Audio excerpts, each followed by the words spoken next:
adding polynomials. So adding polynomials in section 6.1 is just the same as combining like terms. The only thing that's different is how it looks. So they have a trinomial in parentheses here, and they have a trinomial in parentheses over there, and there's a plus sign in between them. So you have a polynomial here and a polynomial there, and you're adding them together. But when it's a plus sign, all you're doing is combining like terms. So there's really not anything different that you're learning when you're adding a polynomial, when you're adding polynomials. So what we're going to do is just identify the terms that we can combine. So we have a y squared right here and a y squared right there. So those are two terms that we can combine. And then we have a y, and over here we have a y. And remember, we want to tag along that sign. So the sign that comes in front of the term is the sign that we want to remember to use when we're combining them. And then we have a positive 3 here and a positive 5.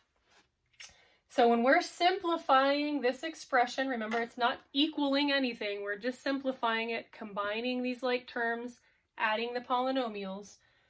We have a 4y squared plus an 8y squared. So 4 plus 8 would be 12. And then the variable and exponent tag along. Now next we have a 10 minus a 6. So 10 minus 6 would be 4. So even though this is a negative here, it's a positive 10 minus a 6, which is going to give us a positive 4. And then our variable comes along with it. And then our constants on the end, we have 3 plus 5, which would equal a positive 8. So again, when we're adding polynomials, very simple. All we're doing is adding all of the terms that can be combined together.